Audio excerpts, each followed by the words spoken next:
आप हमको अपना नहीं कह देते ना, तब तक तो हमको कुछ नहीं चाहिए, तब तक तो कुछ नहीं लेंगे। एक बार आप सन्मुख होइए और आप कह दीजिए आप तुम हमारे हो, उसके बाद कोई और बात होगी आगे। आज आप प्रसंग में यही श्रवण करेंगे, भगवान प्रसन्न हो गए।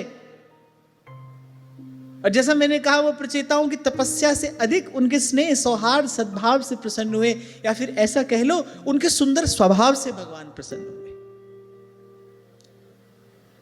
10,000 वर्ष तक मैं दोनों कान पकड़ के बात कह रहा हूं, 2 साधक एक स्थान पर 10 दिन रहना पड़ जाए, क्यों हो जाएगी खटर पटर? हो जाती है कि नहीं? बताओ बताओ।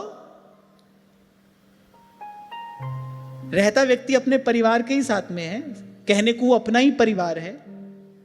रोज सुबह शाम झगड़ा झंझट होता है कि नहीं होता है? खूब होता है। 4 लोग साथ में रह ही नहीं सकते। आप देखो वहां प्रचेताओं ने 10,000 वर्ष तक एक संग रहकर एक मन, एक चित्त, एक भाव से एक प्रभु की आराधना की। भगवान ने कहा देखो कितना सुंदर स्वभाव है इन सबका, कितना सद्भाव है इनके हृदय में। और हम जिस रास्ते जा रहे हैं ना भाई, वहां तो ये सबसे पहली मांग है, सब सहचरियों का मन एक है। अगर मन एक ना हो तो भाई प्रियालाल झंझट में पड़ जाए। ललिता जी के मन में इच्छा हुआ नीलांबर पहने, और विशाखा जी कह रही नहीं पीतांबर पहने। अब प्रिया जी के लिए तो भाई वैसी ललिता जी वैसी विशाखा जी, अब किसकी बात माने किसकी नहीं माने तो झंझट हो जाए।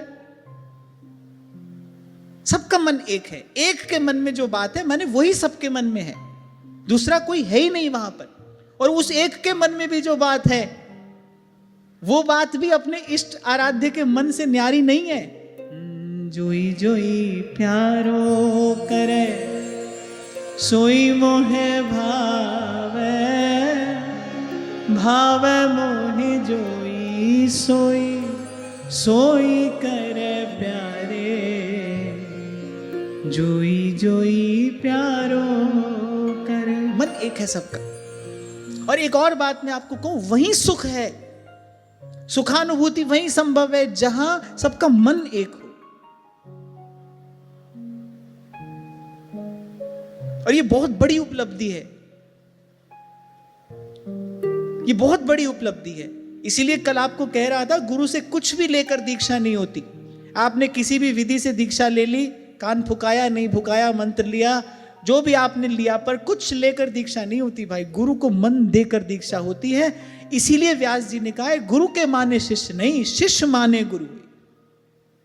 आपने अपना मन दे दिया, आपको कुछ मिले नहीं मिले, आपको प्रभु मिलेंगे, ये बात पक्की है। आपने किसी सच्चे संत के मन में अपना मन मिला दिया, भले उसकी दृष्टि भी आप पर नहीं पड़ी, और मैं बहुत मनोयोग पूर्वक की बात कह रहा हूं, विचार कर कह रहा हूं, भले उसकी दृष्टि भी आप पर नहीं पड़ी हो, उसको आपको कोई मंत्र नहीं मिला है, कोई विधि नहीं मिली है, आपने अपना मन एक सच्चे संत के मन में मिला दिया, आपने मनसा वाचा कर्मणा निष्काम समर्पण कर दिया, आपको भगवान मिलेंगे, बात पक्की है।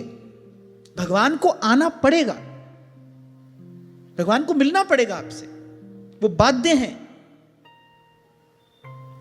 इसलिए मैं तो यही कहता हूं भाई, अपने अपने हिस्से का काम सब कोई करता चले तो घर परिवार में भी सुख शांति रहे, समाज में भी सुख शांति रहे, राष्ट्र में भी सुख शांति रहे। बस होता क्या है कि और करे तो डंका बाजे, यही तो होता है।